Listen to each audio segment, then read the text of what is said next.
a dream I know. Deep up my feelings for you. Watch. My good people, now welcome back to Reality Latest Gist, the headquarters for reality news on politics and many other cocoa wey dey sup for inside this our green white green country wey be Nigeria. Just like usual, we don't come with breaking news, we don't come with updates wey I need share give the general public. And this information I bring come for you, my good people.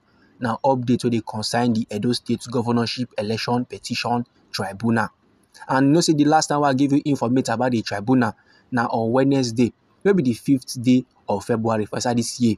And on that day, they can adjourn the matter to Thursday, maybe the 6th day of February. So because say INEC they no defend proper, they fumble for inside courts, no be small. So now as I'm talking to you, my good people, the tribunal don't still adjourn the matter till the 10th day of February, maybe Monday, for inside this year 2025. And then adjourn am so that the Edo State Governor will be Monday Okpebholo will open his own case. And these developments they happen because say the Independent National Electoral Commission will be said they don't already arrange before. Say now the Thursday, the 6th day of February, now they go present their own witness in defense. But the INEC can't shock everybody. They no bring any witness come court. The lead counsel of INEC will be Kanu Agabi. He now can they inform the 3-member panel where they led by Justice Wilfred Mpochi. Say they no go present any witnesses. So after they don't go back on Wednesday, they can't go touchlight the matter. They can't say and say there is no need to present any witness. And last, now so it can't be. But my good people, more no forget, say now this same INEC will be say on Wednesday, and then carry them out request give the tribunal. Say make the tribunal no vex for them, make them just adjourn the matter till Thursday because their witness wey dem call, most of them now they travel from Benin City, Edo State, they come Abuja to come give their testimony. Based on say they no come fit make the travel, now why the thing no can't get ahead that Wednesday. And the tribunal come fit for them because say okay, make Okuku adjourn the matter go Thursday. Thursday now don't reach, the INEC no still present any witness. Instead, they inform the panel, say the commission will be the INEC, they don't line up 5 witnesses wey go testify in defense of the declaration of Monday Okpebholo of the All Progressive Congress as winner of the September 21st, 2024 Edo State Governorship election. And my good people, more no forget, the reason why we dey here today, the reason why I dey give you reports about things and things wey dey happen for tribunal, na because say the Independent National Electoral Commission they been declare say now the candidate of the All Progressive Congress will be Monday Okpebholo now win the Edo State Governorship election.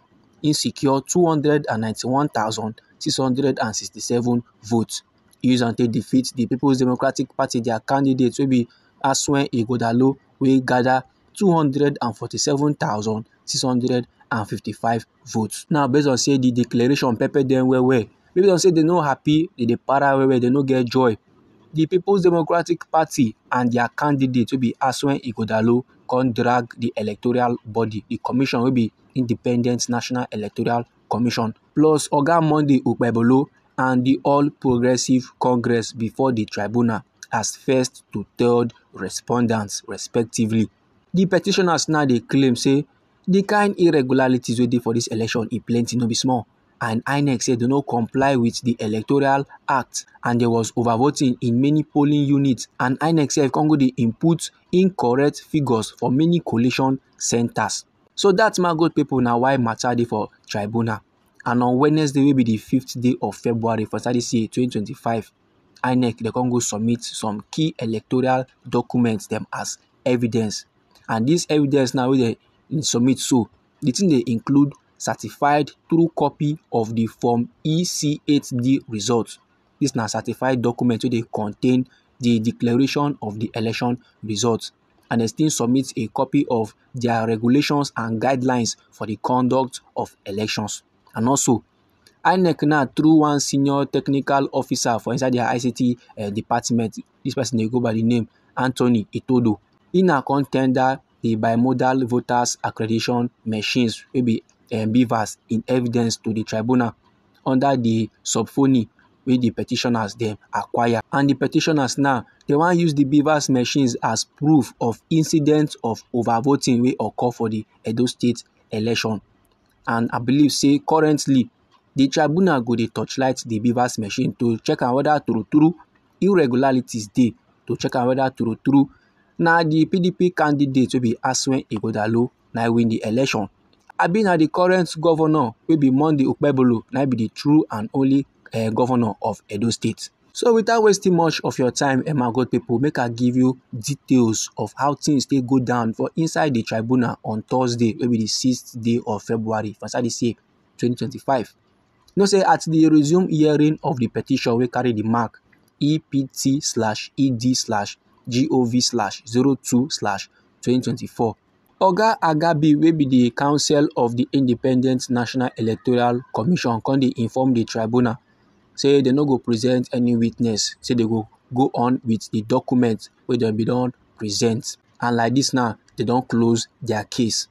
So after every the counsel to the petitioners, so they go by the name Adetunji Oyeyipo, he now in response to the submission of the counsel of INEC their level, he come dey talk say he no dey surprised, say INEC dey no even bring witness at all, but no wahala, they go continue with the case because they no get objections to the documents wey INEC dem submit. Even the current Edo State governor wey be Monday Okpebholo and the APC counsel wey be Onyinyechi Ikpeazu, themselves no oppose to INEC their submission. So after every now the counsel of the All Progressive Congress wey be Ikpeazu Onyinyechi now come submit an oral application to the court for an adjournment to go prepare their witnesses. Make it no bad see they just delay the case, make it no bad see they just carry the tribunal, they catch cruise. They say they no expect them say INEC they no go bring any witness come. They be like as if they go use the next 3 days till they come court based on the witnesses wey the INEC they go carry come. But based on say INEC now no bring any case, the thing now don't burst their bubble. But well, it's all good. But make the tribunal just pardon them, make it be say now on Monday now they go open their case. So now based on say the case now serious one, no be something where they go rush, they go conclude. The panel now can grant the request and they can adjourn the matter to Monday, maybe the 10th day of February for this year 2025 for the second respondent to open their case. So that's my good people now how matter take play for inside the courtroom. That's now how the Thursday tribunal it end up. You know say now we be reality latest gist, now we be the last bus stop, now we be the headquarters for reality news on politics and many other cocoa wey dey sup for inside the nation Nigeria.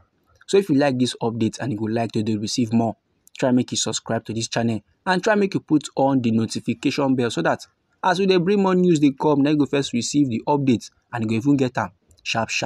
And try make you share the news, give your family and friends, make them too know wetin dey happen for this our green country, maybe Nigeria. And they come inside again to another legit and reality news for you, my good people. Try make it no go anywhere.